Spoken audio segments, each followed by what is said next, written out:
هر کی میره کار احمقه، فقط سگ باید بره کار کنه. من به خدا صدام همینه، کاری نکردم، چیزی عوض نکردم، چرا الکی به من میگی؟ تهمت نزنی.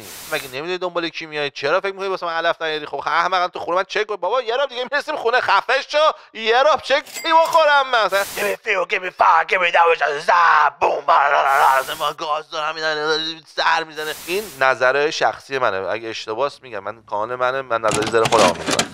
حالا این داستان گفتم بگم که گفتم میخوام تو داستان باشه. توی مزرعه دیگه بودم، خب میوامو خیلی گرون میدم، بعد همه بهم زنگ میزنن بهم قور میزنن، مثلا دوستام که آقا چقدر گرون میدی؟ همین میوه که تو داری به ما میدی مثلا $100 رو مغازه داره میفروشه 70، همون جواست مغازه‌م از تو داره میخره، مغازه از تو میخره و داره میفروشه 70، داره سود در میاره. تو چیکار داری میکنی که 100 خودت داری میفروشی؟ بعد گفتم که من جنسم خاصه، من چیزی که من مغازه میدم و مال خودم نیست، مال من خیلی خفنه، ما درختای خوبو انتخاب میکنیم، واقعا هم میکردیم. بعد یه روز توی مزرعه بودم، این مزرعه دیگه گیلاس بود، رفتم اونجا وایسادم، صندوق پاشم باز کردم، شروع کردم گیلاسه که برام گذاشته بود کنار رو گذاشتن تو جعبه توی صندوق عقب. و یه مچینیه بغلم بود داشت گیلاس می‌خرید، 2 تا جعبه آری تو صندوقش بود، سومی دستش بود. بعد من که اومدم اینجوری که من نگاه کردم، این سومی دیگه هیچ وقت نذاشت تو ماشینش. بعد که خود من نگاه کرد، این جعبهشو گذاشت پایین، 2 تایی هم که تو ماشینش در بود در آورد گذاشت پایین. بعد مزرعه داره که اومد گفتش که ببخشید من از اون گیلاسا میخوام. و مزرعه داره لبخند زد گفت فقط سهیل از این گیلاسا میگیره. بعد یه ویدیو در آوردم تو اینستاگرام زدم، گفتم دادا فقط میخوام ترجمه شوشی که اگر همون ثانیه‌ای که من تو مزرعه‌ام تو هم تو مزرعه باشی، بغل منم باشی، داری با یارو هم ترانزکشن انجام میکنی، تو نمیتونی جنس منو بگیری. اونایی که میپرسن چرا گیلاس پوندی $18 به جای $3، دلیلش اینه. خیلی جالبه. می‌دونی چی میگم؟ آخه این کمپانی متفاوت بود دیگه. تو کانادا همه شرکت‌های بزرگ خارج از کانادا بودن، همون جوری که وبسایت میگفت. من گفتم واقعا چه ایده خلاقانه. من خواستم بدونم اون اوایلی که اومدی، چون خیلیا شاید تو شرایط من باشن یا بدتر، احتمالاً نمیدونم 80% 90% بیننده ها از ایرانن احتمالاً دیگه. کی اومدی کانادا و چه کارهایی کردی اونجا؟ چون یه جایی گفته بودی چند سال کارگری کردی و خیلی اونا الان مجبورن این کارو بکنن. میخوای کم بگی کی اومدی چیکار کردی؟ شو چه سوال قشنگی، هیچ وقت راجع به کارگریم صحبت نکرده بودم. من که رسیدم کانادا کی اومدی؟ 7 روز کار گرفتم. رفتم توی 2000 سال 2000 اومدم، رفتم توی 7 روز یه مغازه بود اسم بامبی کامپنی فرنیچر میفروخت. رفتم اونجا گفتم من کار میخوام. بعد گفتش که ما انبار کار داریم، اوکی انبار کار کنی؟ گفتم آره. دیگه اون هفته‌ای فقط هم یک شنبه ها، یه روز 9 تا 5 یک شنبه میرفتم اونجا، کامیون می اومد بار خالی میکردم، از کامیون میذاشتم تو انبار. بعد یادمه بعد از 2 هفته یه پیچک گرفتم $207. بعد این پیچک رو نگاه میکردم گفتم واو. من رفتم یه جا واسم جعبهش اینجوری کردم $200 به من پول دادن. تو ایران تو پول در بیاری خیلی سخت پول در آوردن. آره این خیلی راحت بود. رفتم من میخوام گفتم جعبه میذاری از این ور به اون ور، شو این کارو میکردم. بعد بهم $200 پول داده بود تو مثلا 2 هفته فقط 2 بار رفتم سر کار. خیلی حال کردم. قشنگ یادمه میگفتم که دوستام میآوردن مثلا گفتم اصغر عمرن نتونه بره 2 روز تو ایران کار کنه $100 پول در بیاره. چی میگم؟ بعد دیگه خیلی خوشحال بودم از این شروع کردم. بعد توی اون کار بعد از 3-4 ماه رئیسم گفتش که اگه میخوای بیا جلو هم کار کن. بعد رفتم جلوی مغازه کار کردم. بعد تو بامبی جوری که هست 6 قسمت کردم مغازه رو، جلو چپ، جلو راست، وسط چپ وسط راست، عقب چپ عقب راست. بعد تقسیم میشد بین سکشن داره.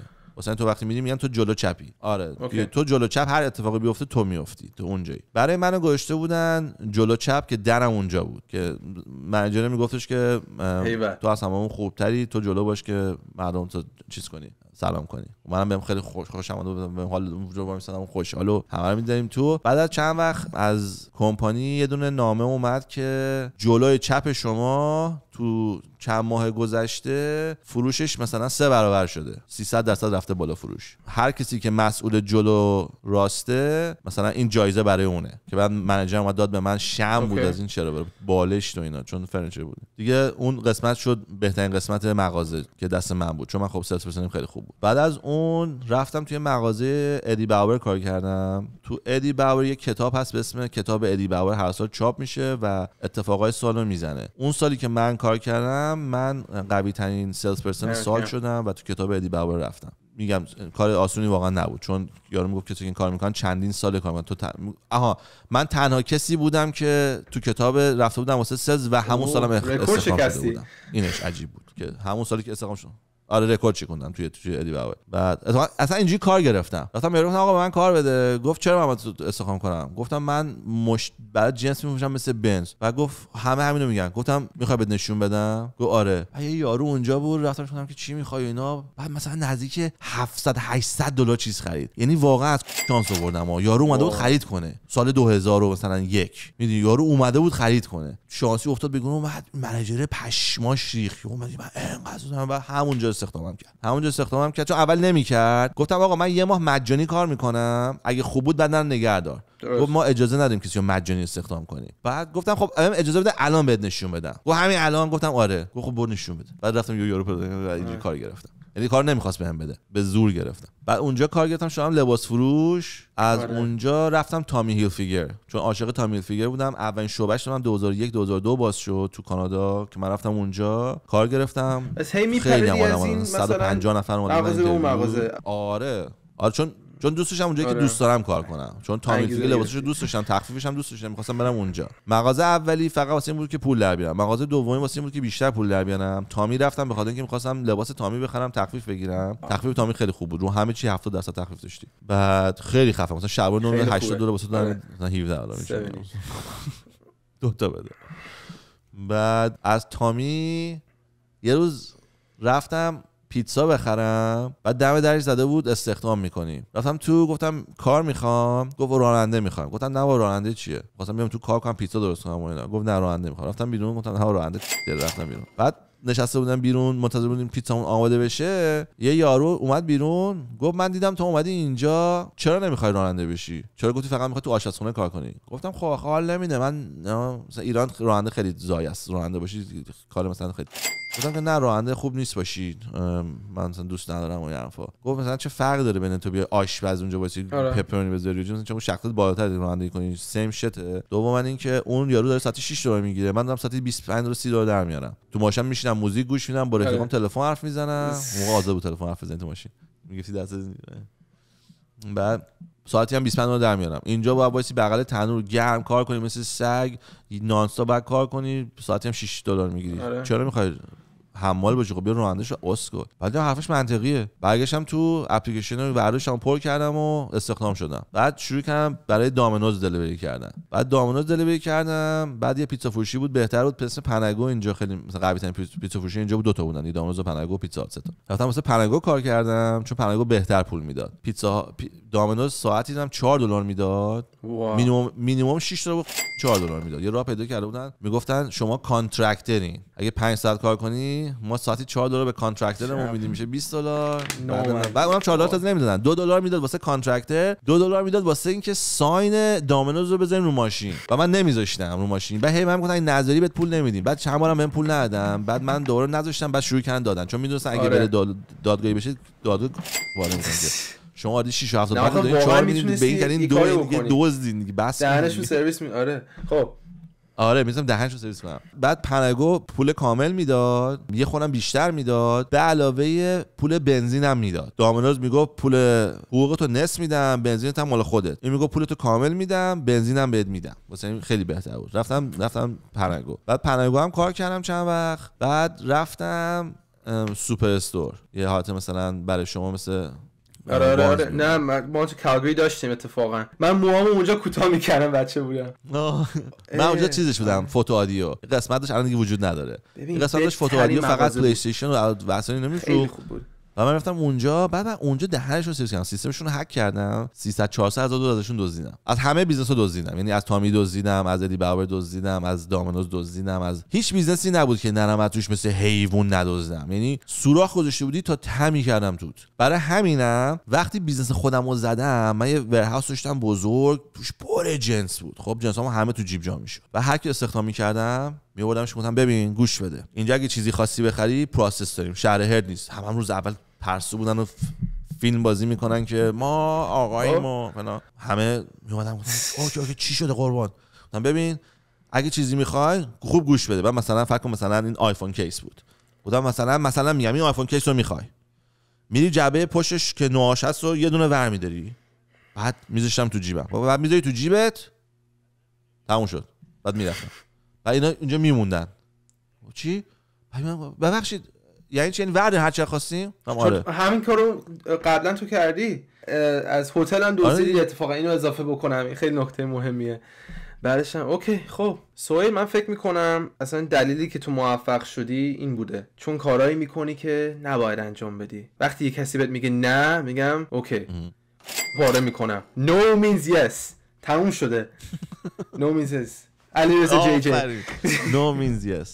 حالا آره خیلی خوبه دیگه. با من خواستم بدونم، من علیرضا یه جوری با هم مچیم باورت نمیشه. من ما رو از جلو ببینی پشمات میریزه. من یه بار دیدمش، یه بار. نه منو علیرضا رو با هم ببینی. اوکی. خب علیرضا نشسته رو پای من دارم ناخنای پاشو میگیرم اینجوریه. مثلا رابطه‌مون اینجوریه. ناخنای پا رو سهیل. آره.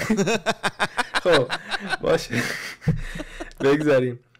آقا سهیل، من وقتی داشتم فکر میکردم چه سوالایی رو ترک بکنم، خواستم بدونم که سهیل واقعا از ایرانی بودنش افتخار میکنه. نظرش چی راجع به این؟ چون من امسال وقتی رفتم ایران یه جورایی دلم شکست، خیلی دپرس شدم، چون دیدم جامعه واقعا به فنا رفته از همه جهت. اینو یه خورده بیشتر میخوام بشنوم، اگه میشم توضیح بده، چون من آخرین بار 8 سال 9 سال پیش بودم. آره آقا یه بین حرف قبل از اینکه به تو ایران، همین راجع به ایرانی‌ها برو بگو. آقا ایرانی‌ها چرا انقدر چرت و پرت میگین؟ خیلی یعنی اصلا لول زر زدن و شما بردیم به یه لولی که دیگه جمله کلمه زر زدن رو نمیشه ازش استفاده کرد. از وقتی که اینستاگرام اومد بیشتر شده. ببین اینو گوش بده تو رو خود جون مادره. رفیقم به من زنگ زده، یهو به من مسیج زده که دادا ویدیوهاتو دیدم تو یوتیوب، یادت کردم که مزخرفه، میخواد خودش بیاد یوتیوب بزنه، دیده منو میشناسه، گفته زنگ بزنم ازش اطلاعات بگم. این واقعیته. خب این الان از مزخرف اول یادت کردم. من سوال دارم ازت، بگو چه من که نیستم، من که آردی فهمیدم دروغت چیه و هنوز دارم برات کارو انجام میدم، پس حقیقتو که حتما انجام میدادم دیگه. تو میگی من سوال دارم ازت. خلاصه این رفیقمون بعد 10 سال به من مسیج زده که من یوتیوب میخوام بزنم، ازت سوال دارم و اینا. بعد میگم خب که دارم میگم، میگه آره من اومدم کانادا. میگم من تو 10 سال پیش که ایران دیدم. میگه آره من الان یه بابا تو گل میزنی حواست نیست بهت گفتم دیگه اومدم کانادا. من میگم داداش من نگفتی اومدم کانادا، یا من با بچه‌ها الان 6 ساله با بچه‌ها کانادا. میگم بچه‌ها کیه؟ زنم و بچه‌م دیگه. میگم مگه زن داری تو؟ ای بابا سوال تو هم انقدر میکشی همه چی یاد رفته. بابا بهت گفتم که. میگم من تو با هم 10 سال حرف نزدیم، تو کی به من گفتی؟ بابا چی میگی 10 سال؟ 4 سال پیش بود با هم رفتیم ایران، رفتیم یه رستوران خفن. میگم ببین گاویا، من 8 سال پاسپورت ایرانو ندارم، پاسپورت ایران من اکسپایر شده، منم رینیو نکردم. چی میگی؟ من اصلا نمیتونم به ایران باشم تو 8 سال گذشته. اگه منم بگم ایرانم تو باید بگی دروغ نگو، تو پاسپورت نداری. منم که خب نیستم. من 10 سال پیش آخرین بار اومدم ایران، یادمه که اومدم ایران. مزخرف. آره میگه ما رفتیم با هم رستوران، من راجع به بچه‌م با تو صحبت کردم، راجع به زنم با تو صحبت کردم، تو انقدر خنگی و چتی یادت رفته، چقدر تو بی‌معرفت. بابا تو که بعد 10 سال حال ما نپرسی، بعد 10 سال کار داری زنگ زدی، بعدش هم که حالا داری کار میپرسی، تو صحبتت هم معنیش کردی به من میگی من بی‌معرفت و خنگ و چتم هستم. تو با من کار داری. آره. میگه با تو کار ندارم. ببین میدونی داستان چیه؟ گاسلایدینگ. اون گناهی که اونا کردن میخوام بنازن گردن تو. و من رفتم ایران، اینو قشنگ فهمیدم که 0 تا 100 ما خیلی بده. حتی اونایی که ایرانیایی که اینجا، آخه جوانان همسن سالای من، آمریکا یه جوریه که حالا توی سن دیگو یا جایی که من هستم یا ایروین یا الی خیلی تازه اومدن، یا مثلا 4 ساله اینجا، جوانای همسن سالای من. متاسفانه هم اینجوریه که فرهنگ اون ورا میارن اینجا. یعنی من ایران باشم ایران نباشم فرقی برام نداره، چون جفتش به کثافت کشیده. تو ایرانم یه دقیقه مثلا قربون صدقه‌تو میرن، 2 دقیقه بعد یا 2 ساعت بعد میان فوش خار و مادر میدن بهت. من میبینم قشنگ با لبخند با صحبت میکنم، یهو مثلا یه اشتباهی ریزی میکنی، اصلا کار خاصی نمیکنی، طرف انقدر اعصابش خورده و قاطی میکنه، میاد مشتو میکشه چکو میزنه، پوش خار و مادر میده. دیدی بیرون هم عصبیان هنوز اینجوریه. آخه چیزا پویان اینا رو میشناسی و امیرم میرن پرانک میکنن، اینا رو میشناسی بچه‌ها رو. بابا من میگم چجوری ایران بدترین جای برای این کارا. تو بابا اصلا نمیشه. بعدش اول ویدیو قشنگ افسرده بود. این امیرم گفت بچه با ما داریم زحمت میکشیم واسه یوتیوب، لایک کنید سابسکرایب. من دهنم داره سرویس میشه، چند تا مش خوردم. آخه نمیتونی سهیل. و برای شما که 8 سال نرفتی، من میگم اصلا نرو، فایده نداره. اینجا داری نمیرم اینا.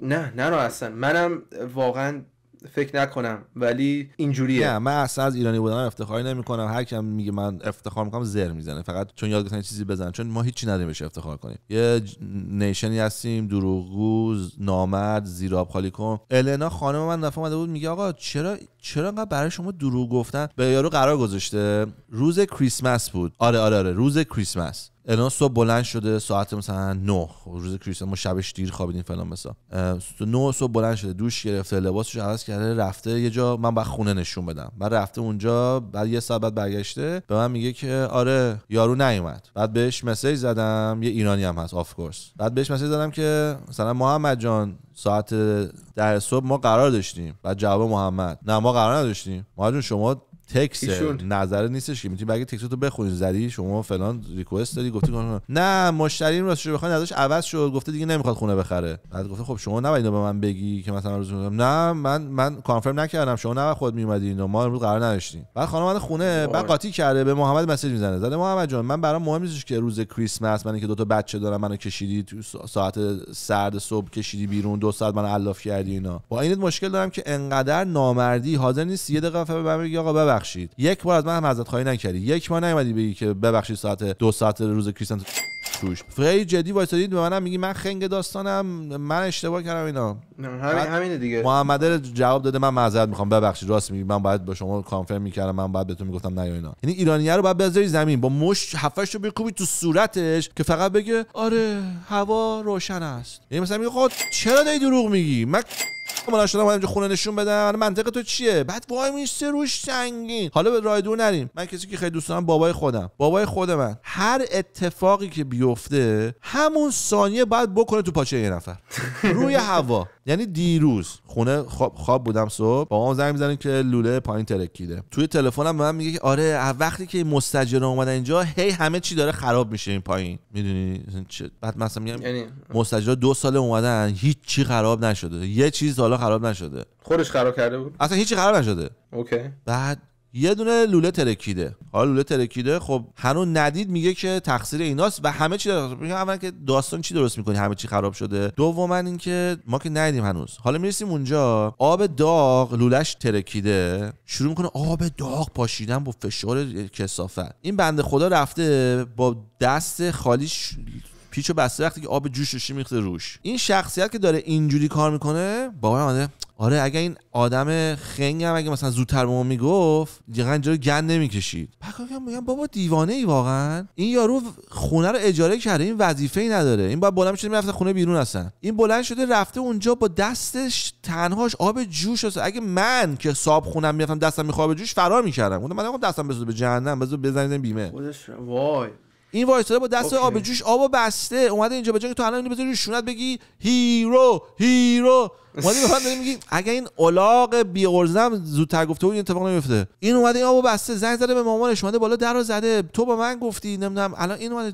چه انتظاری از مردم داری وقتی یارو هیچ کاری نباید بکنه؟ ببین این بابای خودمه دیگه نمیخوام راه دور برم. آره آخه ببین ناخودآگاه نمیخوام بگم تقصیر ما نیست، چون من اونجا بزرگ نشدم، ولی اونایی که اونجا بزرگ شدن دور و برشون این نامردیا بوده، مثلا کردن تو پاچه یکی. ولی مگه مثلا نداریم ادب از که آموختی از بی ادما میبینی کارتون میکنه نکن. نه ما هم نه آخه منم کوچیک بودم یا حتی الانم من ممکنه من همچین کاریو بکنم، ولی چون اینجا بزرگ شدم شاید فرهنگ اینجا جلومو بگیره، ولی automatically چون من ایرانیم اون میاد تو داستان. و اصلا نظر من اینه که کلا هم داشتی میگفتی راجع به النا، یکی از سوالام این بود که الان من میخوام دیت کنم با دختر ایرانی یا هر کی. خیلی‌ها مثلا که اینجا میگن نه دختر ایرانی کنسله، من این کارو نمیکنم. دختر ایرانی کنسل نیست، خب ببینم با عقل بره جلو. کسی که میره دختر ایرانی دیت میکنه به نظر من احمقه. چرا؟ چون مثل اینجوری راحتش کنم، مثل اینکه تو ایران فقط دختر فرانسوی دیت کنی. این احمق نیستن جونور تو؟ آره چند تا فرانسوی اصلا نیست اونجا، چند تا فرانسوی هست مثلا تو کلا خودت 18 تا پیدا میکنی به تو بخورن نخورن، همسن باشی نباشین. همین داستان اینجاست با دختر ایرانی. اینجا که ایران نیست محدود دیگه. دقیقاً تعداد محدوده دیگه. حالا بگو 1 میلیون هنوز محدوده، وقتی جمعیت 500 میلیونه 1 میلیون چیزی نیست تو 500 میلیون. تو داری به 499 میلیون نفر میگی ندید نه، و شانس چیه که بین 500 میلیون نفر اون کسی که تو رو خوشحال میکنه توی 499 میلیون نفر باشه یا توی اون 1 میلیون نفر باشه؟ خب معلومه تو 499 میلیون 499 برابر تو شانس بیشتر داری، 49000% بیشتر تو شانس داری دختر بهتر پیدا کنی. خب کدوم علاقه میاد میگه من 50000% بیشتر شانس دارم، ولی نه من انقدر خوش شانسم که توی باکت قرار طلا پیدا کنم، نریم توی شهر رو بگردیم بگم فقط تو باکت. خب چرا دقیقاً دختر ایرانی همسن و سالای من. ما آردی تصمیم گرفتیم که ما همه ایرانی‌ها، جمله قبلیمون این بود که ما به خاطر اون فرهنگ بزرگ شدیم، جوری که هستیم هر چی که هست آدمای هستیم. ایران هم یک کشور مرد سالاریه، واسه همین رو مرد بیشتر کار میکنن، رو به مرد بیشتر میرسن، مرد بیشتر گنده میشه. پس آلردی به خاطر این تفاوت فرهنگی که دختر و پسر یکی نیستن، دختر کمتر ترین میشه. دختر میگن تو فقط باش تو خونت 18 سال که شدی به جای اینکه خونه باد بشی برو خونه یه مرد دیگه که اون قراره به تو غذا بده و برای اون قرار پرفورم کنی. از مامانم یاد بگی چه بشوری و چجوری تمیز کنی. میدونم خیلی این کار نمیکنن ولی فرهنگمون اینه. اونی که میاد میگه مینازه میگه من برای دختر چی میگن جهیزیه، مینازه من جهیزیه گرفتم یعنی چی؟ یعنی داره دخترشو آکشن میکنه دیگه. میگه من دخترم به تنهایی تو رو نمیتونه خوشحال کنه، ببین دخترم میاد با یخچال و فلان گازم میاد، بیا اینو بگی ببر. ما منطقمون کلا بیزنسیه و این حرفا. واسه این دخترامون خیلی چین خوبی ندارن. این نظره شخصی منه، اگه اشتباهست میگم، من کانال منه، من نظری زره خودمو میذارم. این یک. دو، نمیدونم چرا فرهنگ ما این کارو کرد که دخترها اینطوری صحبت کنن، بعد همه اینو دوست دارن، انگارم که مثلا ما خریم نمیفهمیم صدا عوض شده.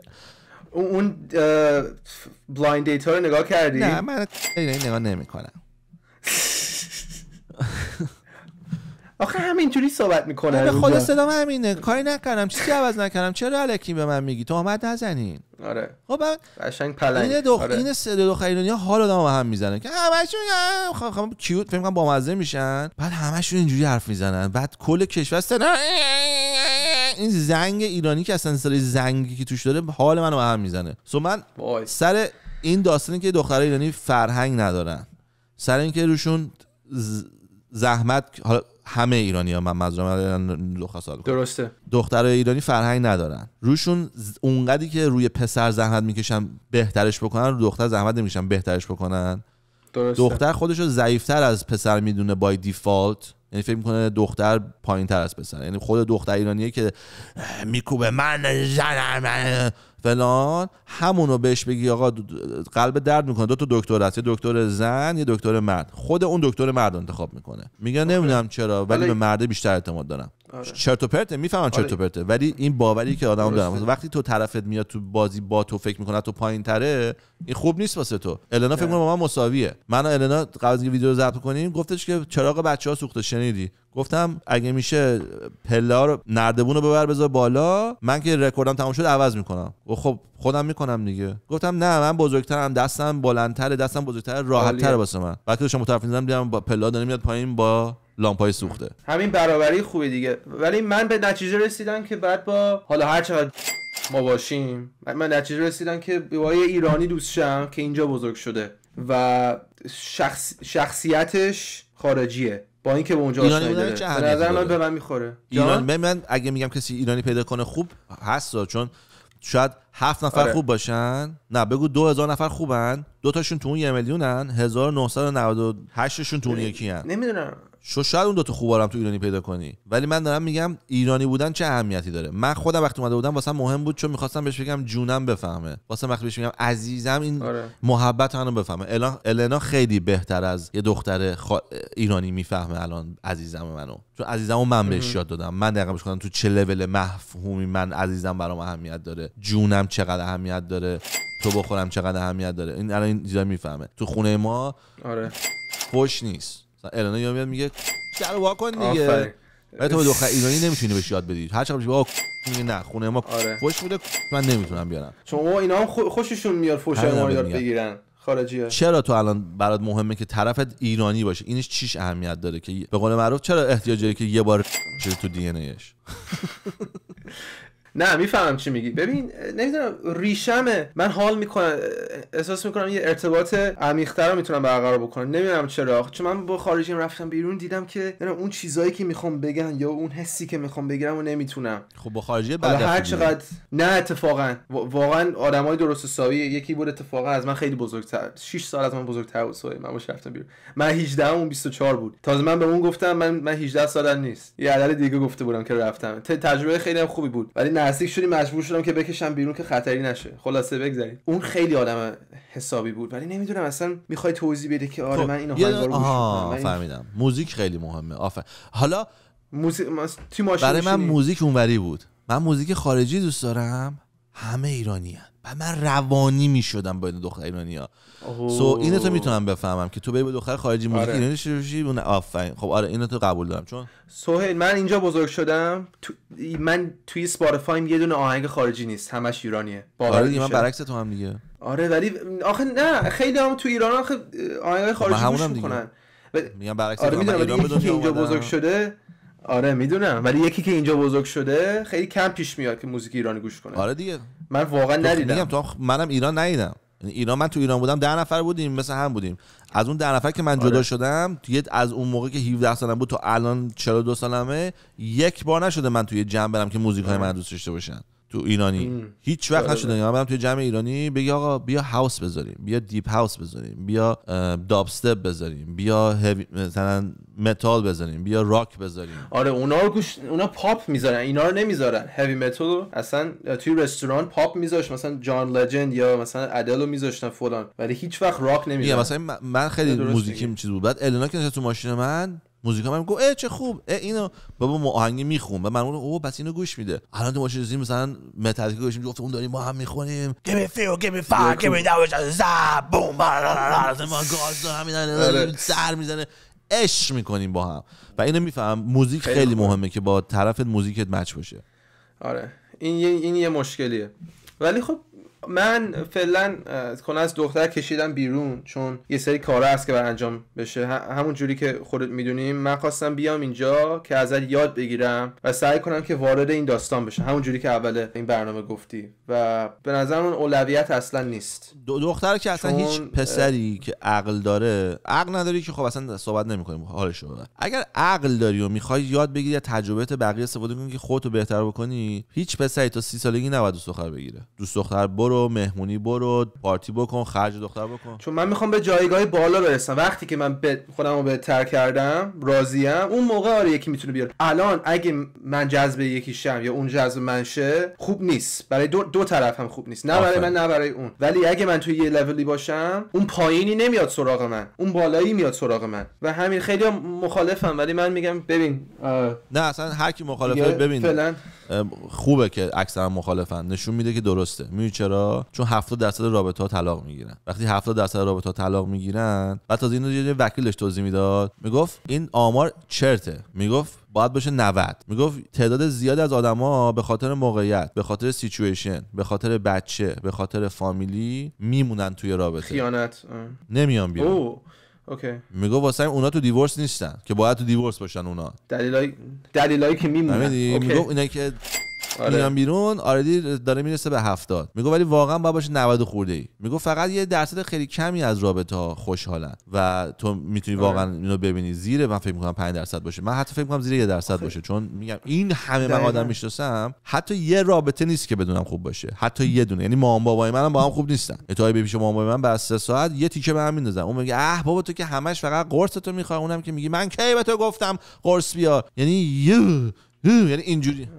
من همین بحثو داشتم، چون من به اون 10% بیشتر تمرکز میکنم، نه به اون 90%. و داشتیم از این مهمونی میومدیم، رفته بودیم الی، یه برنامه‌گذار اونجا بود، دیجی بود و خیلی شلوغ شده بود. ما برگشتیم و حالا آدمایی که اونجا هستن تو نمیری باشون مثلا دیت کنی، قصد ما یه چیز دیگه است. روک میخوام بگم دیگه. برگشتیم و این رفیقم گفت آره من عاشق شدم، 2 سال تیم رابطه بودم، 1 سال 3 سال. کیسان تو نباید امیدی داشته باشی، اصلا این فاز روشنفکری اشتباهه که تو فکر میکنی آره اون آدم درست میتونه بیاد و حالا 8 سال 10 سال 20 سال 30 سال باهاشی. من گفتم خب من ترجیح میدم انقدر تلاشمو بکنم که به اون 1% برسم در اینکه کل عمرم بدون دختر باشم. من ترجیحم اینه به جای اینکه هی وقتمو تلف کنم با این برم با اون برم، چون آخرش ضربه میخوره. من یه دوستی داشتم، متاسفانه زیاد الان در ارتباط نیستیم، ولی اون خیلی دختر باز بود و هر کاری که با دخترا میکرد من دخیلش نبودم، ولی من میدیدم و جلوی چشام بود. دخترم حضوری میدیدم، تلفنی زنگ میزنه، فیس تایم میکرد، من میشنیدم سهیل، و این برای من 16 ساله خیلی دردناک بود، چون هی صحبت میکرد و من اینجوریم که what the hell is going on، این داره به میره. یه روز رفتم خونهش، مادر پدرش بود اتفاقا، بعدش من یکم uncomfortable بودم، چون اونم uncomfortable بود، چون الان دختره قراره با این بریک اپ بکنه، یعنی اینجوریه و این مادر پدرش نباید اونجا باشن. ولی آخر شب ما رسیدیم خونه، چون جایی نداشتیم که بریم و دختره زنگ زد، رفت تو اون یکی اتاق، حالا دور به دور میتونستیم بشنویم، به هم زدن. اون برگشت، شاید یکی از بدترین گریه هایی که من تو عمرم دیدم این بود واقعا. آره خیلی سختم وقتی گریه پسر 16 خیلی بد بود. آره برش من نگاه کردم، این اون موقع 19 سالش بود، من 16 سالم بودم. من نگاه کردم گفتم من نمیخوام که مثل این بشم. اینم به موفق مثلا میرفت و دختر میخوابی، دختر خوشگل فلان، ولی آخرش به خودش ضربه میزد، چون یهو از هدفش دور میشد. اون موقع هم خواست بره دانشگاه خیلی خوب اینجا، هدفش UCLA و برکلی بود اینجا و حالا هاروارد و MIT و فلان، و داشت از این مسیر دور میشد. مامانش هم میگفت ما این زحمتایی که کشیدیم الان قراره مثلا به هدر بره. وقتی اینو شنید کاملا طرز فکرشو عوض کرد، ولی واقعا توی 3 ماه این میتونست کار خودشو خراب بکنه، فقط به خاطر همچین دختر بازی. به خاطر همین من یکم چی میگن خوشحالی بودنمو ساکریفایس میکنم. اصلا اشتباه داری فکر میکنی داداش من، تو داری خوشحالی میگیری، تو فکر میکنی داری ساکریفایس میکنی. کسی که نه یه خوشحالی یه جوری دیگه است، روح هم داره خوشحال میشه، قلبم خوشحال نمیشه. داری خوشحال صحبت میکنی تو خوشحال‌تر خواهی بود، چون دارم به تو میگم 99.99% تو نمیتونی 20 تا 30 بهتر از من داشته باشی. من تو تمام دوستام همه اینو به من میگن، حرف من نیست، حرف همه آدمایی که منو میشناسن. اوییدنسی نشون میده، مالیاتی، پولی، رابطه‌ای، من از همه جوره جلوتر بودم. خب و من اگه نتونستم خوشحال باشم، امکان نداره کسی بتونه خوشحال باشه، امکان نداره. دارم بهت میگم امکان نداره. من آن لیمیتد پول داشتم، آن لیمیتد وقت داشتم. تو سن ما هیچ کی نه وقت نه پول. میای بریم بیرون، نه من سر کارم، میخوام بریم مسافرت، نه من سالی یه هفته فقط آف دارم، اونم سال الان آردی مثلا جونه، پارسالو می گرفتم تا دسامبر که نداریم، بعد که سال دیگه بشه تازه قراره با مامانم اینا جون بریم ترکیه، واسه همین تا جونم نمیتونم جایی برم، اون هفته میخوام واسه مامانم. این اوریج آدمه که کانزیم کنه. من اینجوری بودم. فردا بریم مسافرت. چرا فردا؟ امشب نمیتونیم بریم؟ اوکی فردا بریم. تو مسافرت هستیم هفته آخر، یه هفته دیگه آزادی فکری و عمل تو خدا بمونی. میفهمی؟ یه خیلی خفن بود. یه خونه گرفته بودیم تو ویسلر، یارو اومد دوشنبه بعد چک اوت می‌کردیم، دوشنبه صبح یارو اومد در زد، درو باز کردیم و خب ما هم جوون بودیم، بگیم سلام خوبی بیا تو، اومد تو، گفتیم دادا ما نرفتیم میشه یه خورده مثلا دیرتر بیای و ما لش کنیم بعد بریم؟ گفت آره نو پرابلم. بعد گفتیم دم دیگه هم بشه 6 تا آبجو دادیم و یه دونه رول علف بهش دادیم و گفتیم پس برو یه حالی بکنیم. گفت دمتون گرم، این خونه اجاره نیستش، خواستم بهتون بگم. من دیگه پس میرم پنجشنبه میام. گفتیم بعد تو پنجشنبه دیگه نمیای اینجا؟ گفت نه چون جمعه قراره اجاره بره. به من گفتم امروز بیام تمیز کنم ولی نه پنجشنبه میام. آقا ما موندیم دیگه، دوشنبه و سه‌شنبه و چهارشنبه شب همه چیزو تمیز کردیم رفتیم. رو پنجشنبه صبح اومد دیگه اونجا تمیز کردیم. یعنی ما اینجوری اگه چیزو میموندیم، مردم نرمال نمیتونن این کارا رو بکنن. تو این لول من اصلا دخترامو خوشحال نگه داشتم. تو مسافرت میرفتیم، تو مغازه مثلا داشتیم رد میشدیم، یا مثلا پرادا اونجا بود یا لویی ویتون اونجا بود و یا یه دونه کفش میدیم، گفت چه قشنگه، میرفت میپوشید. چند این کفشه؟ $1800. اوکی یه دونه بده. خب این رابطه رو من داشتم، فیلمی بود. فیلم درست کنیم واسه ایران پخش کنیم، مثلا بچه پولدار کانادا. و دختره من خوشحال نبودن. شب به من میداد، با عشق نمیداد، به زور میداد که وقت نکنه اگه بهش ندم فردا واسم ساعت نخره. خب من بچه‌ها اینا نمیفهمیدم، الان که نگاه میکنم میفهمم. اگه اون موقع میدادم که در میرفتم. به قول معروف میگن وقتی معما حل شد همه باهوشن. من اون موقع برای همینم بهتون میگم تو الان نمیفهمی که چیو نمیفهمی. این پوینت منه. تو الان فکر میکنی داری خوشی نه داداش من، تو داری زجر رو از زندگیت میبری بیرون، تو داری یه سری تجربه بیخودو میبری از زندگیت بیرون. تو لازم نداری بفهمی دختر. آره چون من جلوی چشام دیدم که این رفیقم، آره به خاطر همین همه فکر میکنم من بزرگترم از چیزی که هستم، چون از سن پایین این چیزا رو دیدم و شوک شدم. ولی من دنبال همون النای تو هم دیگه، تو دنبال یکی مثل النا بودی، منم دنبال یکی مثل اونم، ولی خب اون آدم دیگه الانم نباید بگردی، چون میگم هم به قول خودت الان وقتی تو باید بذاری روی ساختن زندگی، دوم اینکه تو الان خودتو هنوز کامل نمیشناسی. تو 30 سالگی میفهمی کی هستی. تو من تو سن 18 اگه تو قلیون میکشیدی من باید رفاقت نمیکردم. تو ببین من چقدر فرق کردم با اون شخصیت. من الان شاید دومین علفکش کشورم. تو تفاوت دمت گرم، باعث افتخاره. آره سپر فقط یه بار پوزمون زد زمین دیگه، اونم یه بار وان تایم. همیشه با هم مساوی بودیم، یه بار سپر از من یه دونه جوینت بیشتر کشید که گفت بکش. گفتم سهیل، گفتم سپر تو دیوانه ای، من واقعا خودم تو هم. سهیل وسط حرف یه چیزی بگم، لیتو رو بن کرده بود سپی خط از ایر بی ام بی. میدونید چرا؟ یه خونه تو تورنتو اجاره کرده بود، انقدر علف کشید الان تا ابد بن شدن از ایر بی ام بی. دیگه هیچ کدومش نمیتونه اجاره کنه. خیلی آره نه خیلی بچه‌ها متاسفانه قوی کار می‌کنن. یه بار سپه یه چیزی بهم داد، دب زدید حالا؟ من هیچ وقت دراگ نزدم، سیگارم نکشیدم. آره منم 18 بودم همین بودم. مثلا این سعی کن نگرش داری. نگه داشتنش خیلی مهم‌تره، چون الان کار خاصی نکردی، الان به قول معروف خیلی اوریجی، گاو باید باشی تو سن 18 این رو امتحان کرده باشی، ولی سعی کن نگرش داری، اون موقع گنگت میره بالا دیگه. دب چیز دیگه، خالص‌ترین علفو میان تمام تیسیشو میکشن، تو فقط تیسی رو میکشی. قوی تره یعنی یا ضعیف تره؟ خیلی مثلا 100 برابر قوی تره. بعد سپر گفت بچه‌ای که دب باز میشن دیگه نمیتونن گل بزنن، چون انقدر قوی تره دیگه. مثلا اون مثلا اینکه مثلا سرکه بخوری یا مشروب ویسکی، میگه جفتشون میخوام مست بشم، یا سرکه مثلا 0.0001% الکل توشه، نخور دیگه به فنا میری. زدم سپر داد بهم، تو بالکن خونه سپر بودم، کشیدم. بعد واسه 5 دقیقه دنیا پاس شد. نمی‌تونستم حرف بزنم، نمی‌تونستم کاری بکنم، فقط می‌خواستم نمیرم، فقط داشتم زحمت می‌کشم نفس بکشم، نفسم فقط سرفه نمیاد بالا اینا. بعد یا اون تناباری بود که من دبو امتحان کردم. بعد سپر یه رو بعد اومد گفت سوال یه دونه دب دیگه میزنی؟ گفتم اون دب اون گل دیگه نیست، اون هروئینه. میخوای هروئین بزنی خب برو هروئین بزن. ولی گل رو تبدیل کردیم به هروئین. خیلی اون قویه. من لولم، من دارم الان کمم میکنم، من تو روزا کمتر میکشم، تو مسافرت کمتر میکشم، خیلی من لولم دارم میارم پایین. یعنی اعتیاد داشتی؟ 100% اصلا. ببین اعتیاد که زندگیم بهش وصله دیگه، اعتیاد ندارم بهش. میرم مسافرت نیست، مثلا میرفتم مسافرت یا 20 روز میرفتم مسافرت، نه یه بار میگفتم کاش وید داشتیم، نه نمیدونم میگفتم که فلان، ولی وقتی تو هواپیما برگشتم بودم اینجوری بودم 4 ساعت دیگه میرسم، 3 ساعت دیگه میرسم. میدونی دوستم میومد دنبالم گل نمیاره، داد بیاد را مینداختم. مگه نمیدونی دنبال کی میای؟ چرا فکر می‌کنی واسه من علف نیاری؟ خب احمقا تو خونه من چک کن بابا، یه را دیگه میرسیم خونه، خفه شو، یه را چک بخورم مثلا. ولی تو اون 20 روز هیچ مشکلی نداشتم، ولی برسه اینجوری جلوت بود نبود دیگه قاطی می‌کردم. پس اگه من ببینمت یه بسته بخورم میارم.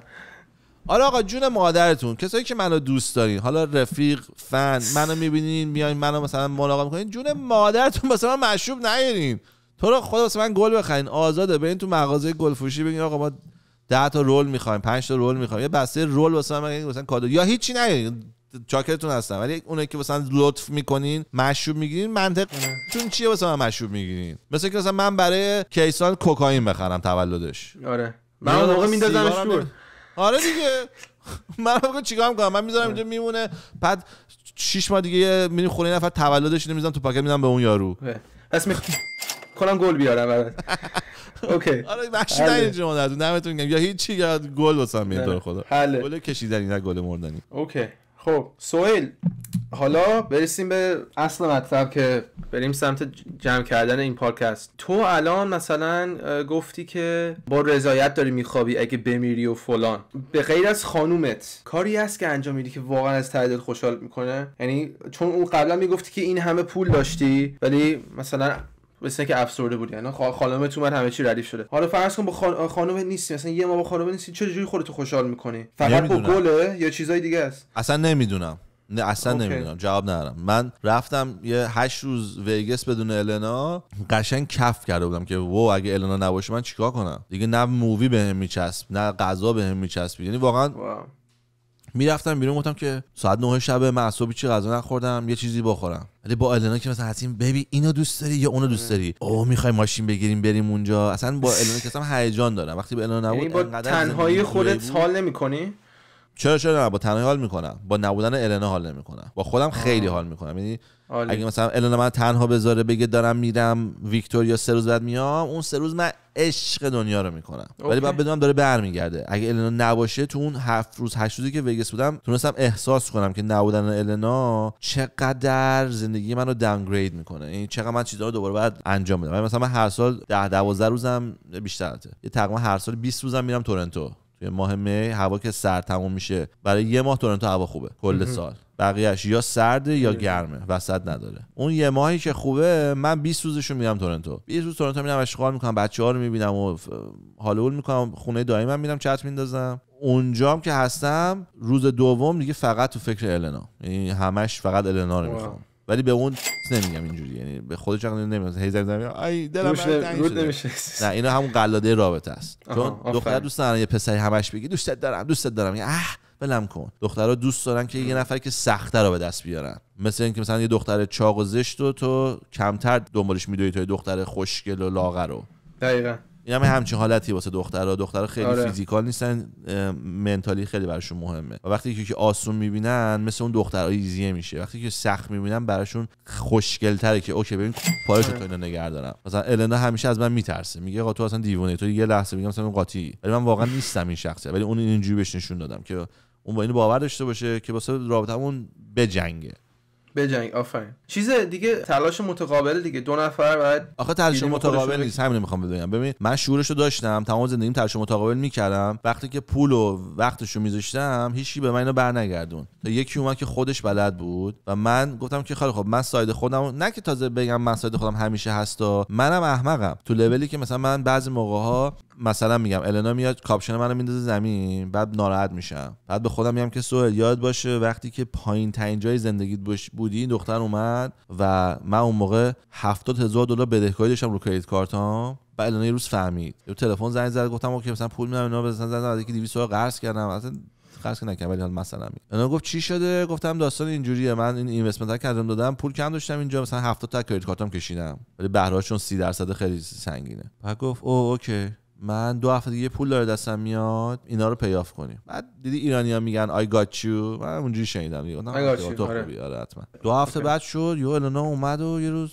گفتش که چقدر کریدیت کارتات؟ گفتم نمیدونم. گفت میشه جمعش بزن، رفتم در آوردم، گفتم مثلا میشه $70,000. یه چک در آورد نوشت $70,000 داد به من. منو میگی چک گرفتم؟ گفتم واقعا تو میخوای از این پولی که من دستت $70,000 بدی که من کریدیت کارتمو پیاف کنم؟ گفت آره واسه اینکه کاملا غیر عادیه، تو الان داری 30% بهره میدی، 3 هفته میشه $20,000 در سال، تقریبا ماهی داری $2,000 بهره میدی، واسه چی؟ این زندگی ما رو نمیتونه کمک کنه در آینده، ما اینو بس زودتر پیافش بکنیم که به سمت جلو بریم. و من تمام لحظه ها رو یادم ماشینمو کجا پارک کردم، یادم توی کدوم بانک رفتم این پولو دادم، یادم سکیوریتیش که در وایساده بود سیاه‌پوسته رو قشنگ قیافه‌شو یادمه، یعنی لحظه هاشو یادمه، چون اصلا نمی‌دونم باور کنم یه آدم درست من این کارو میکنه. بعد رفتم توی بانک دادم، بعد بانک اومدم بیرون، این احساسی که بزرگترین مشکل زندگیم پاک شد، دیگه ندارم این بدهکاری رو، رفت، راحت شدم. تمام اینو بدهکار این دخترم. این دختر منو کلا 3 ماه میشناسه. What the hell؟ چه جوری میشه یادم انقدر خفن باشه؟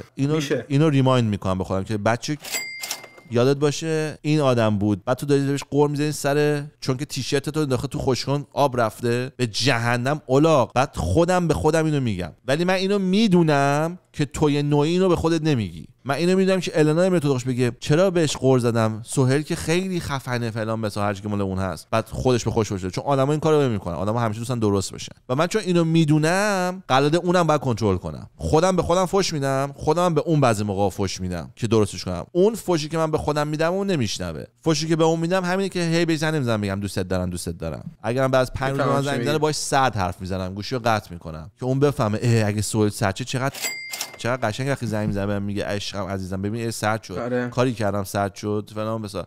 بعد که میام خونه میبینم مثلا روز اول مثلا میبینم فلان کاری کرده میبینم ببین داره واسه رابطه‌مون داره میجنگه. برای همین میفهمم چی میگی. اوکی برسیم به آخرش. میخواستم ببینم الان در حال حاضر، حالا بگیم تو ماه اخیر، هفته اخیر، روز چجوریه؟ مشغول چه کارهایی هستی؟ اگه میتونی یه روز تو بگی یا یه هفته تو بگی چجوریه؟ چی کارا میکنی؟ من هیچی ندارم. یعنی چی؟ هیچ اتفاقی نمیفته. یکی از دوستان بهم زنگ زد گفت فردا نهار چیکار میکنی؟ گفتم فردا نهار زنگ بزن ازم بپرس. یعنی آینده تو نمیتونی ببینی؟ خب من دارم راجع به گذشته میگم، یعنی توی ماه اخیر یا یه روزشو میخوای بگی مثلا، یا هر بیزنسی که داری چی کار میکنی مثلا؟ من دوشنبه از دوشنبه از وگاس برگشتم کانادا. دوشنبه تو خونه خوابیده بودم همه روز. سه‌شنبه بچه‌ها اومدن، با بچه‌ها صبح تا شب بازی کردم، از هر بازی که اونا می‌خواستن. کارت بازی کردیم، گیم بازی کردیم، قایم موشک بازی کردیم، اله کلنگ بازی کردیم، رو ترامپولین پریدیم. سه‌شنبه بود. درست. چهارشنبه مهمون بودیم، بلند شدیم، حاضر شدیم رفتیم مهمونی. بابام قش کرد، فکر کردیم مرد، رفتیم بیمارستان. تا 6 صبح بیمارستان بودم، 6 اومدم خونه خوابیدم، تا 9 بلند شدم دوباره بیمارستان، تا ساعت 2 بیمارستان بودم. بعد بابا اومدیم خونه، بعد اومدم خونه خیاتم خوابیدم تا ساعت 11 شب. بعد 11 شب بلند شدم فیلم نگاه کردم تا 3 صبح، با گل کشیدم، 3 خوابیدم، دوباره برگشتم به نرمال. روز بعدش بلند شدم. کی کار میکنی؟ کار نمیکنم. کی کار میکنی؟ من کار نمیکنم. اصلا کار نمیکنی. همه چی پسیوه. همه چی پسیو. خیلی جالبه. به خاطر همین مثلا این وقتو میذاری که مثلا یوتیوب پادکست بگیری. من همیشه بچه‌ها که با هم صحبت میکنن، به دوستای بچهای یوتیوبر بهم همیشه میگن، همیشه تو حرفام میفهمم، میگن تو دنبال پول نیستی، تو فقط میخوای مردم کمک کنی. میگم فقط. البته میگم این سایدش که اونوری آقا، ساید من خب هم یوتیوب داره من اکسترا پول میده، خب هر پولی پوله، از اونورم من دارم معروف میشم. معروفیتو خیلی چیزیه که مردم دوست دارن. یعنی سخت ترین چیزی که تو دنیا میتونی دست بیاری معروفیت. اول معروفیت، بعد پولداریه، بعد پولدار معروف بودن اصلا سخت تره، یا نه شاید بگیم پولدار، نه پولدار معروف بودن که خیلی آسونه، کاری نداره. بعد همون پولدار، واسه همین معروفیت سخت ترین چیز دنیاست. آره واقعا. و من سر این که به این رسیدم خیلی حال کردم، چون که دوستام خیلی معروف بودن. من همیشه عقده معروفیت داشتم، چون میگم من همیشه تو زندگیم همه چی از همه چی جلوتر بودم، از دوستای خودم، دوره تو تایم خودم از همه جلوتر بودم. وقتی من کار میکردم بچه‌ها بازی میکردن، وقتی من ورزش میکردم بچه‌ها میخوابیدن. میفهمی چی میگم؟ مثلا من همیشه جلوتر توپ میزدم. این معروفیت رو نمی‌تونم کاری بکنم. مثلا اگه دوستم میگم علیرضا جی جی علیرضا داره معروف میشه، من نمی‌تونم کاری بکنم که منم برم بالا. من 10 تا فالو داشتم، اون 10 تا داشت. بعد فردا من 10 تا داشتم، اون 20 تا داشت. بعد فردا من 10 تا داشتم، اون 30 تا داشت. من نمی‌دونم چیکار کنم. من خودم می‌کشتم، میشم 12، اون الان رو 1000. من میشم 13، اون رو 1 میلیونه. گفتم چیکار کنم؟ پس من تو معروفیت همیشه این چیزو داشتم. این یوتیوبه که اتفاق افتاد، گفتم خب که من بدم نمیاد این توپ هم داشته باشم زیر بغلم. حال میده که وقتی بچه من بزرگ میشه، مثلا خب الان بچه‌ها من میبینم دیگه، مثلا پاشا میگه بابا تو مدرسه همه تو کف تو هن. تو یوتیوبری مثلا میگه هم تو کلاسشون مثلا دکتر و مهندس و وکیل دارن، بچه‌ها همه تو کف یوتیوبرن. بعد دیگه من این چیزا رو که واسه اینم خب من اومدم اینجا و اینا، نه من از نظر کاری، من اگر مثلا دیروز بابام زنگ نمیزد لولمون ترکیده، من تمام روز تو تخت بودم، شب سوشیمو مثلا میارم میخورم، نمیدونم فیلم نگاه میکنم با خانومم، ریلکس میکنی، یعنی هر کاری دلت میخواد، هر کاری که دلم میخواد بکنم. این تلفن زنگ میزنه. اینم آرزو همه است به نظر من. خب سوال چجوری من میتونم به اینجا برسم؟ ببین اینو خدایی راست میگم، شاید کسی که بشنوه فکر کنه دارم خود گندش میکنم یا فلان، ولی اگر نمیفهمی خب هیچ وقت موفق نمیشی. من وقتی که شروع کردم کار کردن، روزی 20 ساعت کار میکردم، تموم، همین، هیچ کاری نکردم، هیچ کاری نکردم خاص بشه. فوکس، تمرکز هم نبودم. خودت من نگفتی از این کار میپریدی به این کار، از اون کار میپریدی به اون کار. دنبال پول بودم. فوکسم پول بود، نه فوکسم رو کار. یعنی اگه صبح بلند میشم گفتم خب امروز باید برم پیتزا دلیوری کنم، خب 4 تا 8 شب که دارم پول در میارم، از الان تا 4 چجوری پول در بیارم؟ بذار چیزی رو ایبی بفروشم، برم رو ایبی، چیزی آمازون بفروشم، برم رو آمازون. بعد 4 رفتم 8 میارم تا 9 میرفتم خونه. بعد میفهمیدم که آقا مثلا مشروب میدیم کلاب گرونه، بعد مشروب میخریدم که میدیم کلاب مشروب دم در بخورم که پول ندم، پول سیو کنم. اینو پول در آوردم میدیدم. پس توی اون روز یه سری چیز رو ایبی فروختم، پول در آوردم، پیتزا فروشی 4 تا پول کردم در آوردم، شب 20 دلار کمتر پول به دادم، سهیل برد جلو، سهیل برد جلو، سهیل برد جلو، فردا ریپیت، امروز چجوری میتونم خودم بکنم. بعد همین وقت مثلا پس یعنی به هیچ چی دیگه فکر نمی‌کردی، فقط در همون صابونه توی هتلم ارزش داره.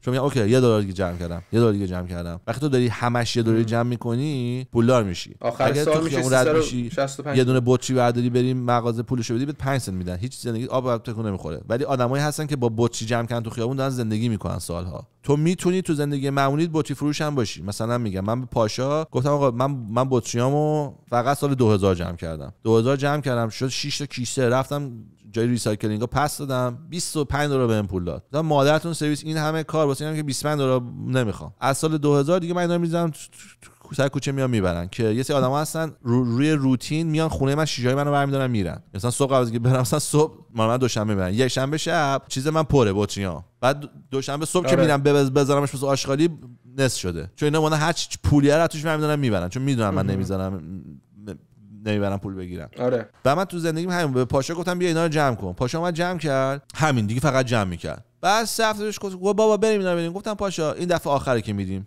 گفت چرا؟ گفتم چون من به تو نگفتم بطری جمع کن که تو بطری جمع کن شی، من می‌خواستم تو بیزنس یاد بگیری و تو این بیزنس خوب نیستی. گفت چرا؟ گفتم چون اگه شعور داشتی وقتی رفتیم خونه مامان بزرگت یه کیسه برمی‌شی بطریشون جمع می‌کردی میآوردی، چون می‌دونی اونا میندازن لاشگاه. دوشنبه که صبح میشه بعد از ساعت میشه بیدار میشدیم میرفت تو خیابون ببینید کسی از بطری گذاشته باشه تو جعبه‌اشو ورداری قبل از اینکه آشغالی میاد. بعد آشغالی که اومد میدی به یارو $5 پول بدیم، گفتی میشه بطری رو واسه من بذاری کنار، من به تو $10 میدم تو بطری تو بده به من. این سهیل بود، هیچ چی نمیگذاشتم. گفتم اوه بطری میشه پول در آورد. خب بطری خونه خودمون که هست همسایه میشه من بطریتون رو جمع کنم شما نخواد ببرین ریسایکلینگ براتون کار. آره ما نمیریزیم پول نمیگیریم آشغال واسمون بهتر تمیز میشه خونم زودتر. اوکی همه همسایه میکردم بسم میکردم از آشغال. بعد میادم به بابام کلید میگم که بابا میشه منو ببری صبح ساعت 5 بلند شی با ماشین منو ببری بیرون، چون با ماشین خونه ها رو سریعتر میتونم برم. بعد بریم بالای شهر بریم خونه خفنا که بطری گرون میذارن، بطری $1 هم هستش، از 5 سنت هست تا $1. بریم بطری خفن پیدا کنیم، بطری مشروب، اونا رو پسن پول حسابی در بیارم.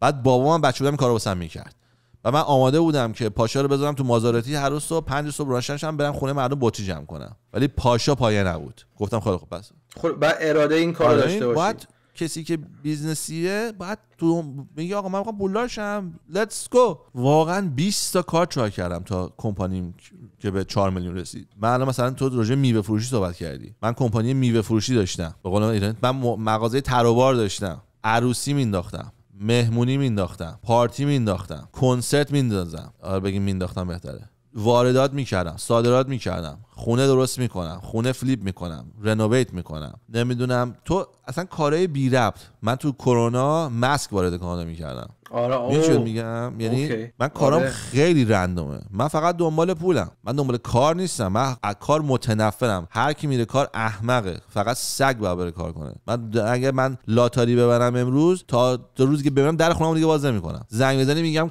زننت نمیخوام ببینم کی هستن، نمیخوام من دنیا میخوام جدا شم، هیچ کی من نبینه، فقط کسی که واسه من سوشی میاره و پیتزا میاره میتونه در من دیگه در بزنه. خب پس الان که کار نمی‌کنی یعنی دیگه دنبال پول نیستی؟ یعنی نمیخوای بیشتر داشته باشی؟ نه نمیخوام بیشتر داشته باشم، ولی اگر اپورتونتی خوش نشون بده میگیرمش. اوکی یعنی به وقتش اگه یه چیزی آره مثلا مثال برات میزنم، خونه که دوستام 1 سال و نیم ندیده بودمش، دادم بهش تنگ شد، گفتم چه رابطه‌ای بریم ببینیمش. رفتم دیدمش، در خونش یه چراغ زده بود به دیوار، چراغ قشنگ بود. گفتم این چراغ چنده؟ گفتش که من اینو باکسینگ دی خریدم $300. گفتم چه خوب، پس الان باید باشه $300. رفتم زدم دیدم $500. هر جا گشتم آمازون ایبی دیدم همه جا $500. گفتم اوه چه جالب، این چون جنس جدید اومده هنوز کسی که کاری که من میخوام بکنم اون نکرده. دفعه بعد که باکسینگ دی شد رفتم تمام بسپای کل بی سی از ریچموند تا لنگلی تمام مثلا شد 80 تا 90 تا باکس شد، همشون رو خریدم، شد $20,000. آوردم خونه لیستشون کردم آنلاین 450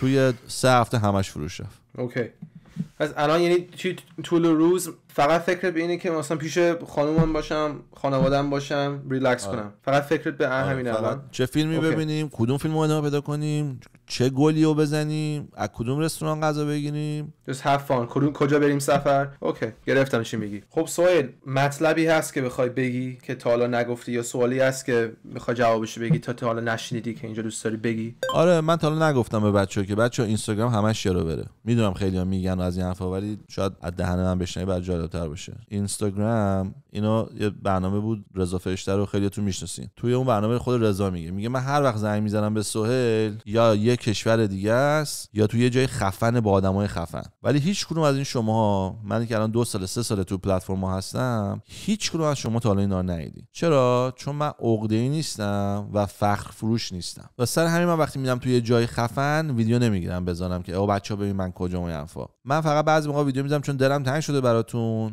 و خیلی خوشحالم میخوام شیر کنم، یا تصمیم میگیرم شروع کنم سخت رو چیز باشم. کسایی که رو اینستاگرام هستن و هی موقعیت درست میکنن، عکس از کافی میذاره، عکس از صبونش میذاره، عکس از شب بیرون کفشش میذاره دم آسانسور، بعد دم فلان شیشه ماشین پاشو گذاشته بیرون، نمیدونم موزیک دارن گوش میدن. خلاصه دیگه خوشی. من خیلی از این آدما رو میشناسم که اصلا شما الان حتی فکرم نمیکنید من دارم راجع به اونایی که شما فکر میکنید حرف میزنم، ولی احتمال داره همون باشه. خیلی از آدما میشناسم که مثلا تو تصویر یارو ته خطه، ولی تو واقعیت با اون کسی که مثلا اینجا معلم مهد کودک درآمدش مثلا 2500 زندگیش اونقدر فرقی نداره. یه مغازه خرید میکنن، یه لبل غذا میخورن، میگم اونقدر مثلا 30% 15% زندگیش بالاتر از یه معلم تنها مال مهد کودک باشه. واسه این آقا میخوام این واقعیت ها رو بفهمین. در اینکه من رو اینستاگرامم نوتیفیکیشن ندارم همینه، چون من روزای اول که اینستاگرام باز شد وقتی میرفتم توش حسودی میکردم. میدم دوست صمیمیم بلند شده با اون یکی دوست صمیمیم رفتن مسافت به من نگفتن، بعد میدم این یکی دختری که ما خوشم میومد با اینه، بعد میدیدم این پسر صبح با این دختر از شب با اون دختر از فردا شب تو این یکی کلاب، بعد حسودی کردم، دیدم ای بابا کشیدم کنار. بعد رفتم واقعیت ها دیدم همش فیلمه، فقط یه عکس پشت عکس، فقط خنده واسه اون یه ثانیه فلش بود. خودمو کشیدم بیرون، گفتم نه من میخوام اون آدمه بشم که واسه مردم عقده درست بکنم، نه میخوام مردم منو عقده‌ای کنن. برای همین من نوتیفیکیشنمو من کشیدم بیرون. و میخوام بگم بچه‌ها باور کنین خوشی تو دلتونه، تو مغزتونه و مهمترین چیز خوشی واسه رابطه است. واقعا دارم بهت میگم اگه خودت برات مهمی، زندگیت برات مهمه، زندگی اون یکی آدمی که الان نمیدونی که قرار ننشو برات مهمه، تا سن 30 سالگی نرو تو رابطه. 30 سالگی شروع کن دنبال رابطه گشتن، 10 سالم طول بکشه رابطه پیدا کنی، 40 عروسی کنی، 50 60 70 80 اگر هیچی علم پیشرفت نکنه، اگر هیچی دارو پیشرفت نکنه که واقعا امکانش نیست به خاطر AI و اتفاقاتی که داره میفته، کوانتوم کامپیوتر اینا، 100% یک لیپای قراره بیاد توی دارو که اصلا خندت بگیری، مثلا کنسر اینو جوک قراره بشه. بگو اینا اتفاق نیفته، تو بد شانس باشی با اون که تازه بعد شانس بدی 10 سال طول کشیده پیدا کنی، 40 سال میخوای بگذرونی. من الان امروز 40 سالمه، یعنی تمام روزی که به دنیا اومدم، تمام این زرایی که زدم، تمام چیزایی که با هم دیدیم، ویدیوهایی که ساختیم، همه اینا رو با هم جمع کنیم میشه 40 سال. تو تمام زندگی من 3 سال میشناسی دیگه، تو فکر کن بهش بخوای 37 تا دیگه بهش اضافه کنی، این چقدر زندگیه، چقدر چیزی من کردم که نمیدونی. همه اینا میشه 40 سال. 40 سال خیلی وقت زیادیه. اصلا نباید ناراحت بشی که تو 40 سالگی میخوای زن پیدا کنی. شنبولت مشکل داری، آقا پول بده دیگه. چه جوری بزنی آقا؟ پول جیجی بدین. هیچی بهتر از جیجی نیست. فیلم بازی میکنه 10 دقیقه میگی آقا تو دنیا یه ساعتی که باشی دنیای تو دنیاشی، بهت میگه بابا، بهت میگه ددی، بهت میگه سرور، بهت میگه پادر، هر چی تو بگی صدات میکنه. بگو به من، بگو من سگم، میگه من سگ تو هم. بگو پارس کن، میگه ووف ووف. یه چی میخوای دیگه آقا؟ پولو خرج کن. 1000 نفر رو به ترتیبشون رو بدی، 200 دلار هم بدی میشه 200,000 دلار. تو اگه موفق باشی 200,000 دلار هیچی پول نیست واسه یه آدمی که موفقه. هیچ آیا 200 دلار پول جیجی نمیده. من دارم وحشی ترین سناریو رو دارم توضیح میدم. یعنی تو هنوز اون عدد دارم بزنیم جلویی. تو رابطه نرین تا 30 سالگی، فقط به خودتون فکر کنین، خودخواه باشین، زندگیتون رو ارزش بدین و 30 سالگی شروع کنین فقط صبح و شب دنبال دختر بگردین، پول خرج کنین. پول اشکال نداره. به اون میگن تجربه، به اون میگن حال، به اون میگن عشق کردن. آره جوونی بذار واسه خودت. یه بار میگیری، حیفه که واسه من فقط خاطره بد باشه. سهیل حالا به ادیتور میگم من گوشیم ضبطش تموم شده. یعنی تمومش کنیم دیگه. اتفاقا هم چقدر 2 ساعت هم شد دیگه، میخوام وقتی دیگه اینم فکر کنم نمیدونم بعد بریدم تو آیکلاود چیزی. دمت گرم واقعا. دمت گرم آقا. مال منم داره پر میشه اتفاقا. واو آقا در وقت دمتون گرم. اینم آخرین 2 قرون بنده بود. رابطه نرین، هیچ چی مهمتر از رابطه نیست تو زندگیتون. هر چقدر به هر چی برسین، اگه رابطه رو چک مارکش نزدین تمام زندگیتون رو خوشحال نخواهیم بود. اینو من به صدها بار چش دیدم. حرف منم به جهنم حساب کنین. فقط به بیل گیتس و استیو جابز فکر کنین. ببخشید بیل گیتس و جف بیزوس. اگر 2 تا آدمای قوی ترین آدمای رو کره زمین نتونستن رابطه‌شون نگه دارن و جفتشون هم میگن زنمون رو دوست داریم ولی نتونستیم، دیگه بفهم جواب پول نیست، جواب جنس نیست. منم که دارم بهت میگم جواب چیه. دیگه اگه میخوای واضح و فراموش کنی و خودت بزنی تو هچل، اگه 35 سالگی با یه زن میبودی و بچه 12 سالگی که نه بچه رو دوست داشتی نه زن رو دوست داشتی، بعدش فوش میدادی و میدیدی الان 50 سالگی با این سناریو زندگی کنی، این یه دقیقه من یاد بیاد که من خودمو کشتم. روز after روز، سال after سال گفتم جمع کنین، ارزش خودتون رو بدونین و فکر کنین که حالا من اون خوش شانسم که 1%م 99% بدشانسم من نیستم. باورت بشه نه تمام آدما با همین منطق احمقانه خودشونو. یه بار کمربند ماشین رو نبستم و به بابام گفتم، بابام گفت کمربند تو ببند. گفتم نه من آروم رانندگی میکنم. گفت فکر کنم که کمربند نمیبندن تصادف میکنن، کمربند مثلا خودشونو اونا فکر میکنن آروم رانندگی میکنن، اونا فکر میکنن خوب رانندگی میکنن. بس فکر تو اهمیت نداره، حقیقت رو بچسب، اوییدنس رو بچسب، تجربیات بقیه رو بچسب. تو رابطه نرین. دمتون گرم. چاکس. سوال اقتصادی، سوال اقتصادی، دو دو دو سوال اقتصادی، سوال اقتصادی، سوال اقتصادی، سوال اقتصادی.